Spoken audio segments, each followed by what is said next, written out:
Thank you, Mr. Chairman. 2 months ago, the Aviation Subcommittee held a hearing about the role of aviation in containing the spread of infectious disease. At that time, Illinois had identified 4 individuals who tested positive for COVID-19. A mere 63 days later, 65,962 Illinoisans have contracted COVID-19, and my state has confirmed that 2,838 are known to have tragically died from this terrible pandemic. And my heart breaks for every family and every individual touched by this pandemic, both medically and economically. So it's now clear that many of the systems we take for granted, including our aviation network, were not adequately prepared for this pandemic, despite having dealt with H1N1, MERS, and Ebola in recent years. Congress provided the aviation industry with a $60 billion bailout at the same time that President Trump stubbornly refused to support a single dollar to protect the 500,000 United States Postal Service employees whose mission is enshrined in the Constitution. Leader McConnell suggests that states and cities that employ millions of Americans should use the bankruptcy route, whatever that means. I voted for the CARES Act to protect workers. I will vote on future relief efforts based on how it helps workers. Our aviation workforce was especially at risk in March and continues to be, but this uncertainty extends to every corner of our economy and every community in our nation. I hope that senators on both sides of the aisle can continue to work together on reasonable solutions that protect and reinforce the livelihoods of all of our neighbors, not just a few. The aviation industry is not alone in its struggles to endure this deadly pandemic, but it has received significant support ahead of many other deserving Americans.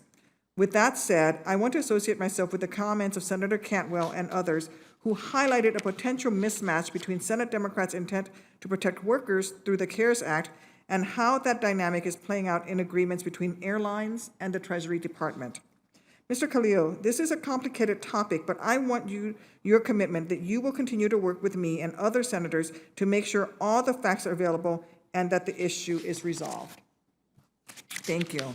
Mr. Fanning, it has been 6 weeks since Congress passed the Bipartisan CARES Act, yet many of your members are still waiting on the Treasury Department to finalize their loan applications. I worked closely with Senator Inhofe, Durbin, Moran, Young to ensure that MRO companies that maintain and repair commercial aircraft were specifically eligible for loans in the relief package. Yet, the furloughs that CARES Act was designed to prevent are still happening because Treasury is not approving applications in a timely manner. Airline contractors and catering companies are in the same boat. Mr. Fanning, I assume you are as frustrated as I am. What are your members telling you about Treasury's process and the consequences of current bureaucratic delays? Well, it's a Herculean task, I'm sure, what the Department of Treasury is facing.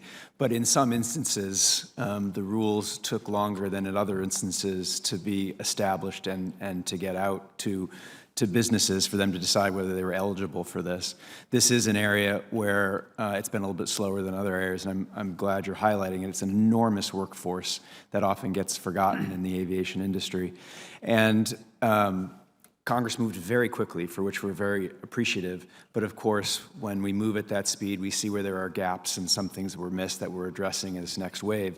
For example, a lot of maintenance work is not done at the airport or even on the plane, and they weren't covered in the legislation and the rules. And so we're trying to get that fixed in the next wave. But thank you for keeping attention on this.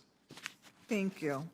Mr. Chairman, before you get back, I'd ask Mr. Khalil and Mr. Fanning to briefly share their thoughts about the FCC's recent decision to approve Legato Network's application to use L-band spectrum for a 5G network. While the FCC's decision was unanimous, no less than a dozen federal agencies, including DoD, DHS, and DOT, opposed the effort, saying it could harm our global positioning system. Yeah, Senator, we're strongly supportive of the development, deployment of 5G technology. We're all going to use it in our businesses, but we strongly oppose this decision. We think a decision impacting spectrum, especially an important one like this, should be based on data. And there are numerous tests showing clearly that there's interference on GPS that has national security implications.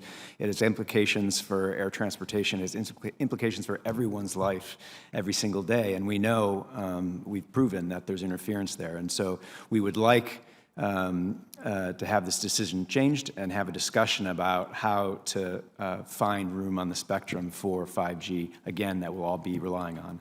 Thank you. Mr. Khalil, did you want to? Senator, Airlines for America would associate itself with Mr. Fanning's comments. We're opposed to the FCC's decision. It needs to be reconsidered, or it needs to be corrected. There are some significant concerns and implications here that apparently the FCC, unlike many other agencies involved and departments involved, did not consider. Thank you. I yield back, Mr. Chairman.